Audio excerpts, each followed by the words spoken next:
Break के बाद कार्यक्रम में आप सभी का बहुत बहुत स्वागत है। डॉक्टर साहब, जैसे कि आज हम नज़ले पर बात कर रहे हैं, अब मैं आपसे जानना चाहती हूँ, कारण हमने जान लिए, बहुत से कारण हैं इसके, और लक्षण तो लगभग क्या एक ही जैसे लक्षण होते हैं या कुछ चेंजेस आ सकते हैं? नहीं, लक्षण वैसे मुख्य लक्षण तो इसी तरह के होते हैं, जैसे नाक से छींके आना, नाक से पानी आना, बलगम जो है नाक में रुक जाना जिसको ब्लॉक्ड नोज बोलते हैं, या जो है गले में रुक जाना। लेकिन कुछ स्पेसिफिक जो है लक्षण भी इसमें देखने को मिलते हैं। वो किस तरीके के होते हैं? खास तौर पर जैसे कि कुछ लोगों को जो कफ प्रधान जो होगा जिसको, तो उसको नाक पूरी बंद रहेगी, सांस नहीं आएगा। अल्टीमेटली जाकर के लोग कई बार कहते हैं कि जी आपको ये नाक पूरी बंद हो गई है, अंदर पॉलिप्स बन गए, उसको काटना पड़ेगा, मांस बढ़ गया है वहाँ पर। गला भी बंद रहता है, फेफड़ों तक चला जाता है तो सांस की प्रॉब्लम भी होती है। जहाँ तक के अगर दूसरे लक्षण हम कहें, जैसे पित्त का, जैसे मैंने बताया, पित्त वाले में जलन का लक्षण बहुत आएगा, गला भी पक जाता है अंदर से पूरा। कई बार लोग कहते हैं कि गला बिल्कुल जैसे लग रहा है कि छिल गया अंदर से, जैसे किसी ने तेजाब डाल दिया उस पर अंदर, ऐसा जो है आपको फीलिंग आती है, तो वो पित्त वाले लक्षण होते हैं। और जहाँ ड्राइनेस का लक्षण आएगा कि नाक बिल्कुल सूखी हुई है, पूरा बलगम भी सूख जाता है, अंदर वो चिपक जाता है, गला भी सूखा हुआ है, फेफड़ों में भी जो है बलगम इतना सूख गया है कि आपको खांसी आती है, सूखी खांसी आती है, लेकिन बलगम बिल्कुल बाहर नहीं निकल पाता। तो ये शुरुआत होती है एक छोटे से जुकाम से, कॉमन कोल्ड जिसको कहते हैं, नाक से शुरू होती है, लेकिन गले के माध्यम से पूरा हमारे फेफड़े, पूरा रेस्पिरेटरी सिस्टम को वो कब्जा कर लेता है।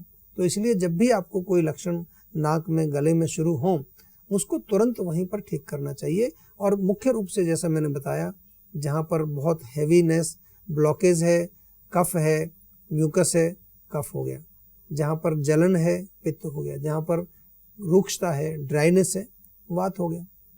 केवल इतना समझना है, उसके विपरीत चिकित्सा करनी है। अगर कफ है तो गर्म चीज़ें दीजिए, पित्त है तो थोड़ी शीतल चीज़ें दीजिए, और वायु है तो स्निग्ध चीज़ें दीजिए, लुब्रिकेटिंग, थोड़ा सा घी डालिए। हमारे यहाँ नस्य चिकित्सा बहुत अच्छा काम करती है। ऐसी चिकित्सा है नस्य चिकित्सा की, कितना ही पुराना आपको नज़ला हो, कितना पुराना जुकाम हो, उसमें हम एक स्पेशल प्रोसीजर पंचकर्म के अंडर हमारा ये आता है, जिसमें आपको आकर के यहाँ रहना पड़ेगा, थोड़ा ट्रीटमेंट करानी पड़ेगी।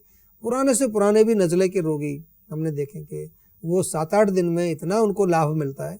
ऑफकोर्स फिर उनको दवाई भी खानी पड़ती है 4-6 महीने, तब जाकर के रोग पूरा जड़ से निकलता है, लेकिन 4-6 दिन में उनको इतना लाभ मिल जाता है कि वो एक बार को तो वो बड़े आश्चर्यचकित हो जाते हैं, बड़े हैरान हो जाते हैं। इतने सालों से जिस बीमारी को वो ढो रहे थे, वो इतनी आसानी से भी ठीक हो सकती है। एक पेशेंट मेरे पास ऐसी आया कि जी आपका नुस्खा हमने सुना था, 40 साल पुराना जुकाम मेरा ठीक हो गया।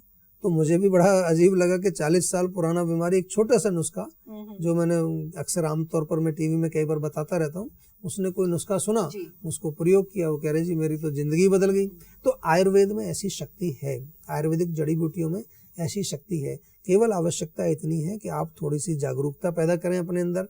आप ये जानने की कोशिश करें कि आपका जो जुकाम है या कोई भी रोग आपका जो है वो क्यों है, क्या कारण है। अक्सर मैंने देखा है लोगों को जो बीमार हैं वो सीधा जाते हैं डॉक्टर के पास और कहते हैं जी आप ठीक करो, हमें नहीं पता हमें क्या करना है, हमें तो बस कोई गोली दे दो जिससे हम ठीक हो जाएं।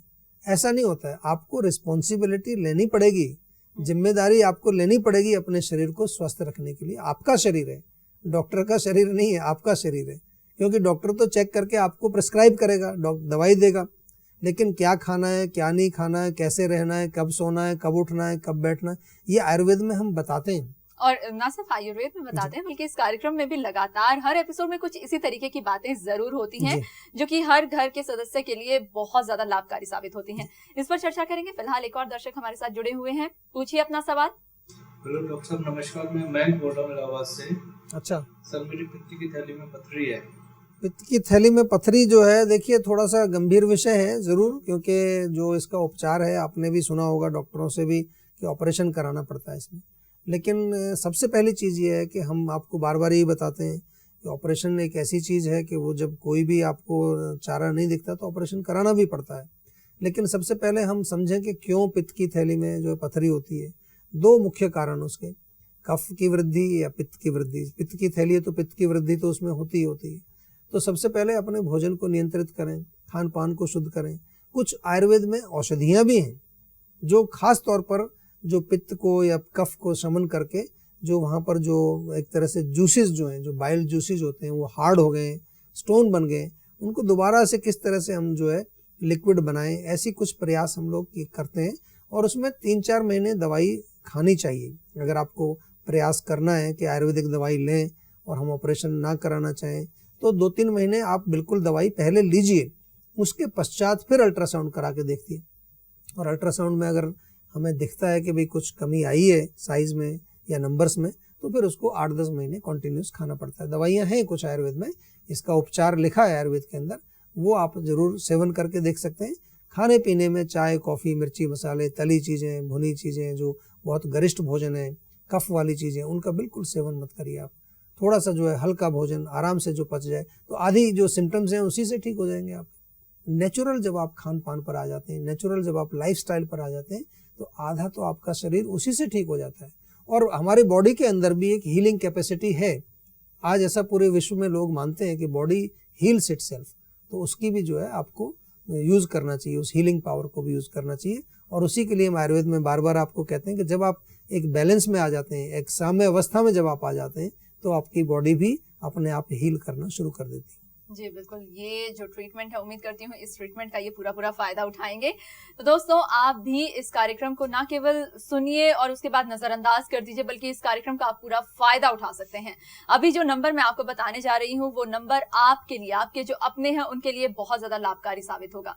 अगर आप किसी भी बीमारी से पीड़ित हैं या फिर आपका कोई अपना है जो किसी बीमारी से पीड़ित है, तो आप उनको भी ये नंबर दे सकते हैं। नंबर है 0129404004।